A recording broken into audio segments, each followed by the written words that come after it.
My name is Adrianne Roberts. I was born and raised here in Chilliwack, BC.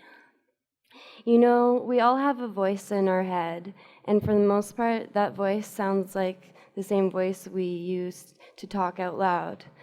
But what if that voice wasn't your voice? And what if that voice wasn't just one voice, but was many? This is my story about hearing voices. 3 years ago, I was living on Vancouver Island, getting to know my family, as well as working on an organic farm. At that point in my life, I decided to start recreationally smoking marijuana. And I did this without much thought to the consequences of what would happen by doing so. It didn't take long until after I started hearing voices calling out to me. I was shocked, but I wasn't overwhelmed. I thought it was a divine experience, and I was chosen because I was special. I was hearing up to 30 to 40 voices at once. Some sounded like family members, others sounded like friends, and there was a lot of celebrity voices as well. People like Will Ferrell, Emma Thompson, Neil deGrasse Tyson, and even our past Prime Minister, Stephen Harper. It was funny, when I was talking to him, he was busy telling me I was a brat, because all I would do was bug him, saying, like, how are you doing today? And he's like, I'm busy. He'd always say that to me. But if that was real, right? Things became rocky after a little bit. The voices at first had been kind, they started to become menacing. I remember one moment I was sleeping on a couch at my family's place, and the voices kept mocking me and jeering at me and telling me I should die and things like that. So I said, please, voices, just go away. And they said, okay, we'll go away if you go outside. So I said, oh, okay, I'll go outside. And so I went outside, and the voices disappeared, and I was so relieved. But then I went back inside, and all of a sudden they're like, ha, gotcha. And I was extremely distressed.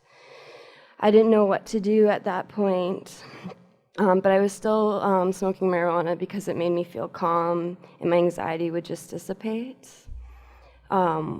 One day, I don't know how I did this, I decided to eat 2 grams of weed. After that, I psychosed, and I went spiraling on this journey with the voices in my head. They told me to take this walk, and they led me to my friend's house. There at my friend's house, they told me to grab a shovel, so I did, and then the voices said, now smash that window. So I did it, and then the voices say, well, get inside the room now. But then my friends caught me, and I tried to run away from them, and eventually they caught up to me, and they took me to the hospital.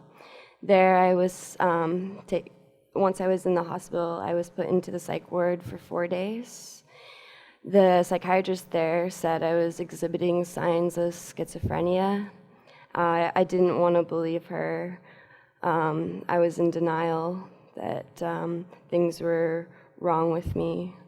I was still thinking it was a divine experience. So after the 4 days in the psych ward, I tried acting as normal as possible because I didn't want to stay there. But what ended up happening is I became homeless for 4 other days because I was so tired, there were so many voices, I couldn't even function properly. It was just exhaustive. But after those 4 days, I finally went to a women's shelter, and that's where I started to receive help, and my recovery started then. They got me connected to the government for funding for being able to live somewhere, and they connected me to the Salvation Army for food and clothing, as well as the government gave me a new bed, and things started to get better. I finally went to a First Nations band to see a nurse. The nurse there connected me to mental health, and after that I talked to psychiatrists and social workers, and eventually got diagnosed with schizophrenia. I was upset a bit to finally, it was good to find a reason to what was happening with me, but at the same time, it was really hard. I didn't want others to think about me being different or crazy. And yeah.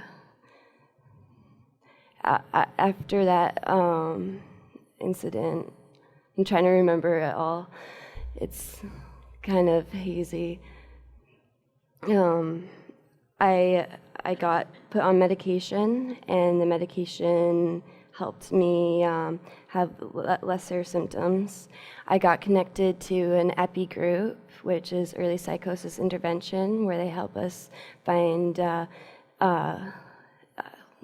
day-to-day tools to help ground us and keep us from experiencing psychosis again. I just wanted to take the time to thank a couple groups that have been there for me. I want to thank the Chilliwack Times for sharing my story, as well as the BCSS, British Columbia Schizophrenia Society. They shared my story as well, and that organization is for people who have loved ones who have schizophrenia, so that you can find out what's going on with your loved ones and find ways that you can help them as well. And then also the Hearing Voices Network, which I help facilitate, which is about just having a candid conversation about what it's like to hear voices without any assumptions or prejudices. Just a very calm, good environment to be in. And I'd just like to thank my community for being here for me. I'm so nervous, but it's good. It's really good. So I want to thank everyone here too as well for listening to my story. Thank you.